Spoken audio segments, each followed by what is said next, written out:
जनता जिंदाबाद जिंदाबाद जिंदाबाद, अलग कानून वापस लो। यूनिवर्सिटी और कॉलेज में भेदभाव रोकने के लिए लाए गए यूजीसी के नियमों पर सुप्रीम कोर्ट ने फिलहाल ब्रेक लगा दिया है।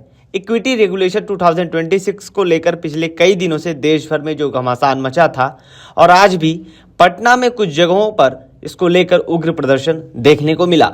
गुरुवार को सुप्रीम कोर्ट में हुई सुनवाई के दौरान UGC promotion of equity regulation 2026 को लेकर बड़ी दलीलें दी गई। मुख्य न्यायाधीश जस्टिस सूर्यकांत ने सुनवाई के दौरान चिंता जताई कि नियमों की भाषा ऐसी है जिसका गलत इस्तेमाल हो सकता है। कोर्ट ने सॉलिसिटर जनरल तुषार मेहता से कहा कि सरकार विशेषज्ञों की एक समिति का सुझाव दे जो इस मुद्दे की गहराई से जांच कर सके। अदालत ने भी निर्देश दिया कि इन नियमों को दोबारा ड्राफ्ट या रीड्राफ्ट करने की जरूरत है ताकि किसी भी वर्ग के साथ अन्याय ना हो। फिलहाल यूजीसी के कानून पर रोक लगा दिया गया है। पटना से हमारे संवाददाता विपुल सिंह की ये रिपोर्ट देखिए, लोग क्या सोचते थे इस कानून को लेकर। यूजीसी के विरोध में स्वर्ण समाज आज पटना में उतरा है। पटना की सड़कों पर जेपी गोलंबर से लेकर के कारगिल चौक तक यूजीसी के विरोध में स्वर्ण समाज ने पैदल मार्च निकाला और लगातार पूरे देश भर में यूजीसी का विरोध हो रहा है।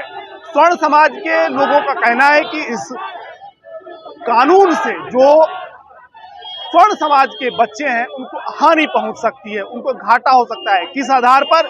यदि कोई दलित छात्र, यदि कोई पिछड़ा वर्ग का छात्र कोई केस कर देता है तो स्वर्ण समाज के पास वो व्यवस्थाएं नहीं है जिससे कि वो अपने आरोपों को सिद्ध कर सके या फिर उसको सही रूप से प्रस्तुत कर सके और कहां प्रस्तुत कर सके, ये भी प्रावधान जो है इस कानून में नहीं है।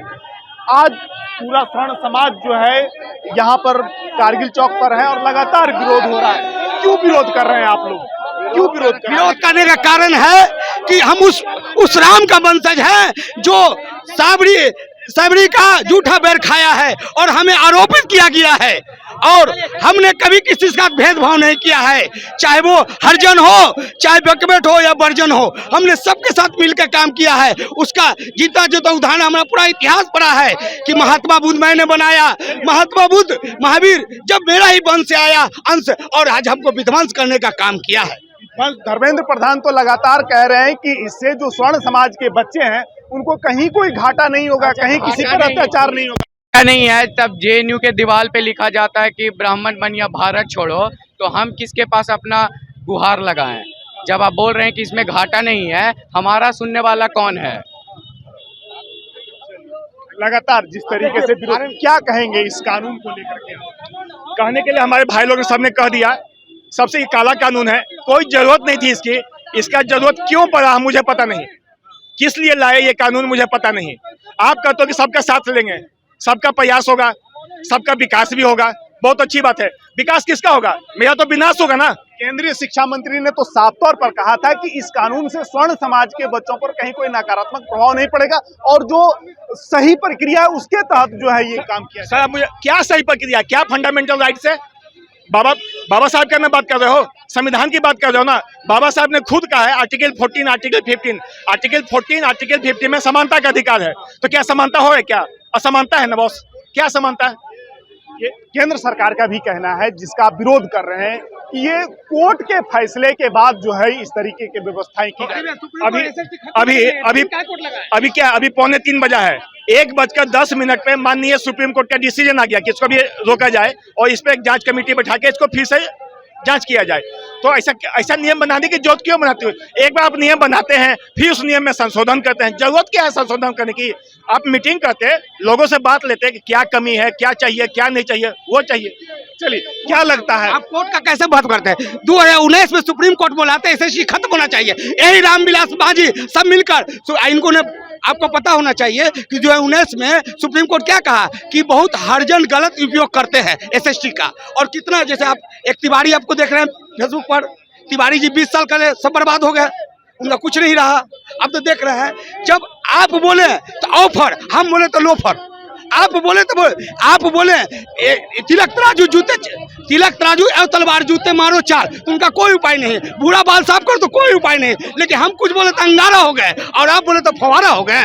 ये नहीं चलेगा भाइयों। लगातार लोग अपने सोशल मीडिया प्लेटफॉर्म पर भी जो है आवाज उठा रहे हैं। क्यों इतनी नाराजगी है? क्यों इतनी नाराजगी है? क्यों इतनी नाराजगी है स्वर्ण समाज के लोगों को इस कानून से? क्यों इतनी नाराजगी है? असमानता का अधिकार है। सुप्रीम कोर्ट से जो क्लेरिफिकेशन मिला है उसको लोकसभा के सत्र से पास कर दिया जाए। हम लोग का बस यही मांग है। स्वर्ण समाज पटना में यूजीसी के विरोध में उतरा था, क्या कहेंगे? देखिए, जब जब एक ऐसा कानून लाया जाएगा जिस पे आपसी भाईचारा सौहार्द जो है वो खतरे में आएगा, तब तब सवर्ण समाज और जितने भी हिंदू समाज हैं सभी सड़क पर आपको नजर आएंगे। और इसी कड़ी को आगे बढ़ाते हुए हम लोग आज यूजीसी का विरोध कर रहे थे।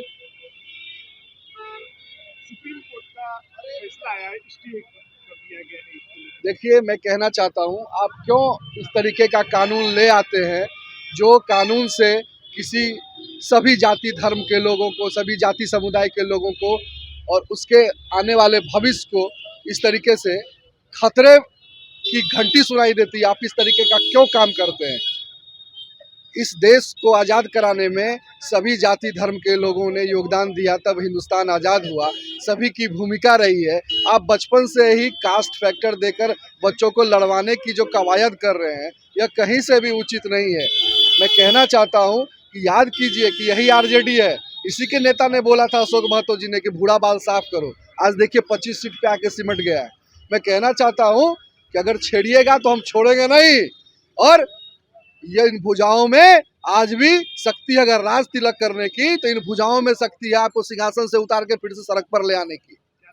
हरिओम सिंह, करनी सेना, बिहार प्रदेश उपाध्यक्ष।